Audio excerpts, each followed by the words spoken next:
So buy a house, get a jet plane. Anybody wants a jet plane? Yeah, this headline actually appeared on the Malay Mail. You can actually Google this. It's on 25th of August, if I'm not mistaken. So this is China, because they cannot reduce the price. Okay, the price is controlled by the government. Basically, the S&P price, we say 500,000, is 500,000. So they need to give these perks to attract the buyers. Why? Because cash trap. Why are they cash trap?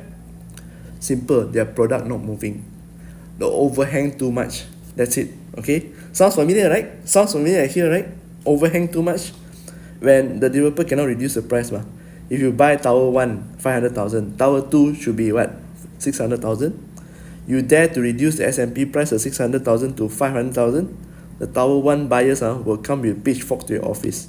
Same case here. So what you do? You give rebates for tower 2. Same case here. They'll give jet planes. They give so many perks. There are 70 promos that they did since like last month. And then the house prices in China has dropped year on year, 32% year on year, from August 2023 to August 2024, dropped 32%.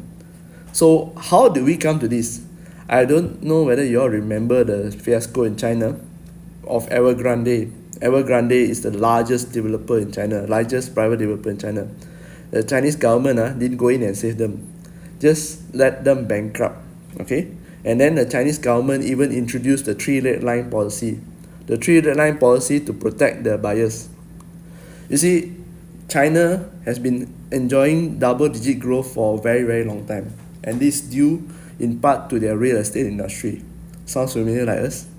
Familiar, right? What happens is in China, the federal government is here, then there's state government, then there's local government, same like us, okay, the structure. So the state government, especially for big cities like Beijing, Guangzhou, okay, they sell the lease of the land to developers, big developers like Evergrande to build.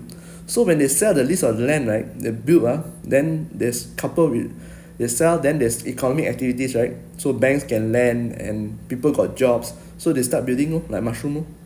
That's why you see some documentaries, right, some places, there's too many buildings, too many residential buildings, but got no buyers.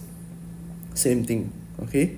So especially in the outskirts, you see so many buildings, but there's no buyers for this building.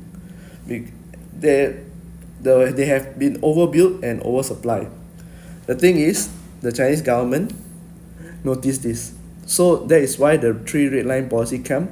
And when the developer, the biggest developer, imagine the biggest developer, don't know how many times bigger than our developers here, or even the banks here, is even bigger than banks here, I guess, some of the banks here.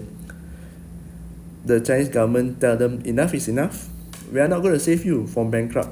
The developer even say, if you don't save us, then we can't finish the houses for these buyers. How these buyers, you don't, these buyers already paid. Yes, in China, you need to pay full. Let's just say a house is full 500,000. You pay 500,000 first, and then the developer collect 500,000. Then start building. So that's why they put a 20% down payment. If I'm not mistaken, I read was somewhere the down payment is 20% and 80% is borrowed from the bank. So the bank actually will pay 500,000, the balance 400,000 to the developer. Imagine when you as a developer today, you launch a project of GDV of 500 unit example, then 500,000 per unit. 500 units times 500,000 is what? 25 million. I think 25 million around there You get the whole 25 million in cash. In cash. It's not loan or what. No, this 25 million in cash. What you do is that most of the developers take and then go and buy land again, and then build again, and then launch again, keep launching. And then the first project, remember the first project, 25 million? The money keep rolling until to the point they keep on selling high, speculate and push it so high up until people cannot afford, and then start defaulting. Okay, what they are waiting for this first project to finish, but because you take the money and go and roll, okay, you didn't complete the first project, they got no house. Okay, they got no house, that's why they are damn pissed off. And then the banks also can close overnight. Okay, Yeah, there are a lot of community, small community banks to lend to these developers. They're exposed. Once the developer collapse, they also collapse. So the money inside the bank gone. No. In China, there's no PIDM like us. But they guarantee one bank 250,000. No such thing. So gone means gone. So many of them actually lost their life saving. Then now they got no house and they still owe the bank 500,000, 400,000. Imagine that. Okay. So the Chinese government say, okay, this is not good for us, not good for people, not good for everybody. You guys stop. The developers ask them what is going to happen to the buyers. Not our problem. You settle your own shit. Okay, and that's why they introduced the policy and let the developer go bankrupt. Okay, past I think easily 20 years is China's GDP has been double-digit growth, and the numbers have been greatly fueled by the real estate sector. Okay, real estate sector, the sale of the lands to these local governments, to these developers, the construction activity, the things related to the real estate business, like real estate agents, all this, they sell everywhere. Keep on frenzy speculating, price will keep getting higher, so buy. So things went out of hand and the bubble burst. That's it. Okay, and the Chinese government can actually come in and save it, but they choose not to. Okay, so I think it's a good thing. Sometimes you really need things to crash like that, right? If not, people will not learn their lesson, and they think that every time they make a mistake, somebody can save them. In this case, government will save them. So I don't know, but our developers here, Malaysia, are very lucky one. Every time whine and complain cannot sell, government will start coming out with programs like HOC for them. Already I read some news, some developers already asking for budget 2025 wish list, bring back the HOC because want to help the first time home buyers. Help the first time home buyers or help you to sell your stock. Be very clear of that. Okay? So what we can do as home buyers or future home buyers is that you must understand that this is actually at the end of the day is your choice to buy a house or not.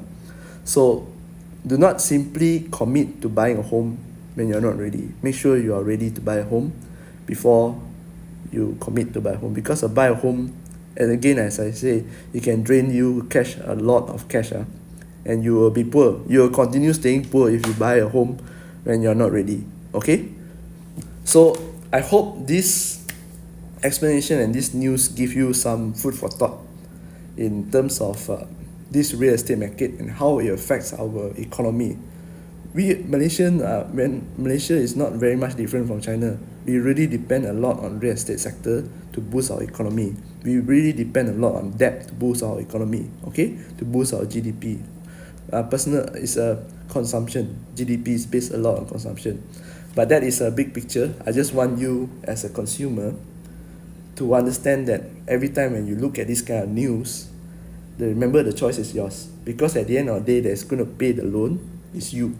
Okay, so don't buy into this FOMO or that you need to buy a home because of the price is going to go up. The price is going to go up, building material price is going to go up. Got HOC, got HOC, so you buy a home. That is a very, very lame excuse to buy a home. Okay, interest rate the lowest at this point of time to buy a home. That is also a very lame excuse. Only buy when you're ready. Okay, this is Kenny here from Property Stories, and I'll see you again next video. Bye bye.